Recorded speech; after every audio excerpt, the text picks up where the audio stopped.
Coops, let's talk about the Raiders and the Knights. First, I thought the Raiders were fantastic. There's some teams that I think have a bit of a identity crisis in the fact they want to be this sort of side, but really they're not getting the fact that they should play like this.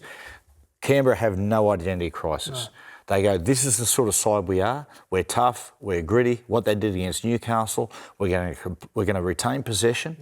Yep. We're going to kick long. Yep. We're going to chase really hard, and we're going to make Newcastle fight for every metre by how we defend. And it just burnt Newcastle out of gas. Yeah, in the first 4 weeks of the new year, you can win games by defending well, completing your sets, and having a good kicking game. Yep. You can literally win games because the other team won't respect the ball. They'll try to get too fancy. They won't have that aggressive mindset. And I'm with you. I thought the Raiders were sensational. The thing about the Raiders for me, I thought Jamal Fogarty played really well, his king game in particular. But the thing with the Raiders for me, is if they're going to be more than just a top 8 team, if they're going to be something that they want to win the premiership, how are they going to score points if they've got a team that is scrapping, defending well, completing their set? Who attacks exactly the same thing that attacks them with an underdog mentality. They're going to need some spark. They're going to need something of that spine behind the good forward pack that they've got. And I think it's Jamal. Jamal Fogarty should be asking Ricky Stewart 1,000 questions on how to dominate a game. Because if he can go to the next level and be elite, I think the Raiders could do something because they've got that gritty nature and they'll do all those right things. Football at the moment, before we talk about specifics, what have you thought about the standard? Have you seen the game change at all since you've come back? Yeah, it's been interesting. I watched a bit of footy when I was overseas. Obviously, with the time difference and that, it's quite difficult. But there's a lot of points getting scored, and it's inconsistent, isn't it? The results, it's hard to predict. I'm doing a bit of the commentary with Triple M, and I did the Canberra Cronulla game on the weekend, and Canberra came out, as everyone who would have watched the game, it was 18-0 to start the game. It was almost like Cronulla just stole their energy, and they just went, Cronulla were legless to start the game, and then it looked like Canberra had just been injected with a sleeping tablet or something. Like it was just, and that's been happening a fair bit. It's hard to pinpoint the reason. But yeah, there's just so many big athletes at the moment playing overseas and coming back. You know, you just look at the wingers and all the size of every player. Like, I don't think there's across the board the same type of halves depth everyone keeps talking about and the skills. You know, you talk about Cooper and Thurston, these guys that set the benchmark for manipulating defence and that class. I don't think there's that across the board as much. But there's way more athletes that are just running over people. So it's a different game. It's a good point, that Sharks and Raiders game, because the Raiders got out to 18-0. And you talk about halfbacks controlling the game. The Raiders' greatest strength is that their forward pack is what it is. It's powerful, it's gritty, and it's tough. And Jamal Fogarty should have controlled and centralised attack through the middle, kicked the ball, and just dominated the 18 scoreline. But they started to shift the ball. The centres got a little bit more energetic, started going sideways. All of a sudden, it changes momentum slightly, and the Sharks just went bang. It was almost like watching the game, and it's almost like that great start. Like Canberra went out there with that same dogged attitude, tough attitude. See, just playing the power game really well. But all of a sudden, just went try. And it's almost like, you know, it actually threw them off a little bit.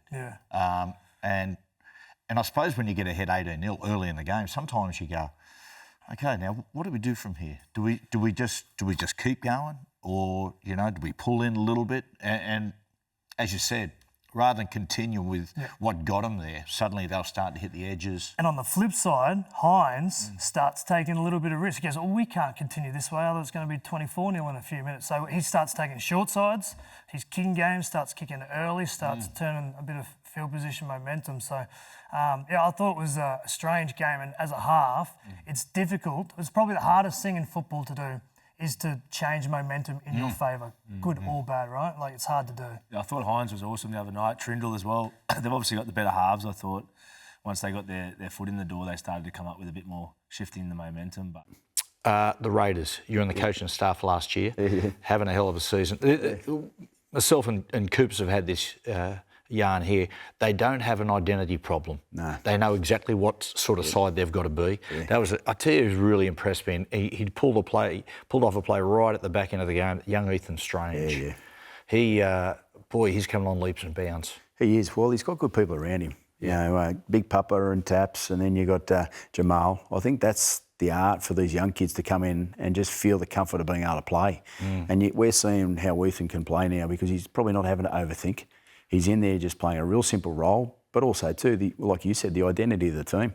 A tough, gritty team. And Canberra love being that. They've been that since the 90s. And I think their personality is just showing right now that they're just a real team at the moment. I tell you, Blake, I was really impressed. Young Ethan Strange. I was really impressed with him. I was impressed by the Raiders. We've said it many times. The Raiders know who they are. They're a tough, gritty side. And I just thought, without Jamal Fogarty, Ethan Strange is really, and he's really picked up. The thing I love about him, one of the things I really love, when he came into first grade, you see that neat left foot and he had really good acceleration. But now you see how he's using his speed and acceleration to enhance his ball playing. Like put Hudson through. Very, very clever. Slow, fast, get to the defence quickly and put Hudson through. He had good defence too, a couple of good tackles that got the ball back as well. And one of the performances of the weekend, because the 94 Raiders were in the house celebrating, and 2 sin bins around half time. They're under pressure. Ricky signed an extension during the week. The emotion of everything came through and they would have had one hell of a party on Saturday. We'll talk about the 94 Raiders in a second. 94 Raiders, great to see the 94 Raiders there. Yep. Let me run through their grand final team. It's pretty good. Talk to me. Brett Mullins, fullback. Wingers, Kenny Nagus and Noah Andruku. Centres, Ruben Wiki and Mal Meninga. They could really beat you up. I would have get out of the road of those. Mate. You had Laurie Daly, Ricky Stewart in the halves. Up front, you had Quentin Ponga, rest in peace. Steve Walters. Interesting, Paul Osborne, I'll go back to that. Jason Tootsie Croker, Dave Ferner, Bradley Clyde. What was interesting about that side was that Johnny Lomax was up front for all the season, but he got suspended for the grand final. Really cruel blow to Johnny. And they put Aussie in there, Paul Osborne. And it was just, people looked and said, it's a surprise selection by Tim Sheens. Well, he set up the first 2 tries in the 20 minutes. Then he got subbed off. So certainly did his job. The 94 Raiders, and we've said this from the podcast, were far and away the best side I ever played against Coops. One of the best in history, right? One of the best. I would have loved to have seen your 2017 side taking the 94 Raiders. I would have gone down that road of Wiki and Mal. They would have just strolled straight through for a hat-trick each. I tell you what they were good at, Coops. They were excellent at both sides of the game. Now, when you played against them, they just burned you out of gas with how well they used the football. They played a lot of sideline to sideline. Ricky's width, just knock it out to Laurie Daly. I tell you what he used to do sometimes, Ricky, because you got Meninga and Wiki out there, so you're going, mate, we've got to get off the line quick. And so Ricky would shape long like he was going to go to Laurie, and you sprint up and he'd turn Ferner underneath. So all of a sudden, you're going back 25 metres. And they were just a very clever side. A little bit. But Coops, when they turned the ball over to you, mate, they just beat the hell out of you. They were not just a brilliant attacking side, but how tough they were defensively has been underestimated. And I'm going to give Ricky a rap here because sometimes too much emotion can be over the top and your players sort of lose the impact. But try and tell Ricky Stewart that he didn't get it right on the weekend.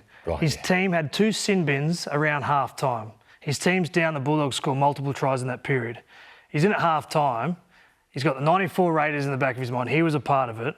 And it was a gritty, tough performance. Hudson Young comes up with Easton Strange, a couple of big plays, and they put it all together and they had the big celebration the next day. It was one hell of a weekend if you're a Raiders fan because they just keep doing it. Like you said, the DNA of the Raiders this year, they won't beat themselves. They're going to make it really hard for you to win. And if their back's against the wall, they actually go better. You know what I mean? They are. And that is a hell of a quality to have. They might not have strike across all the park or whatever, but I tell you what, you take that most weeks. The 9 teams whose season is done and dusted, time's up. Let's debrief them quickly. Canberra Raiders. The question I'm going to ask you through this is what went wrong. And I don't think for the Canberra Raiders, I don't think that's the right term, what went wrong, because I thought that, considering things had a good season, I suppose the Jamal Fogarty, that loss through the middle of the year, that was a tough one. It's not. It's more around like how can they win more games, right? Because they've been on the cusp a lot. I think they need to find a different way to win games. If they're not got that gritty nature, they don't seem to win. Yep. So I think their attack needs to evolve. But I'll tell you what, yeah, Fogarty's was a miss, but Tarpany was the best player.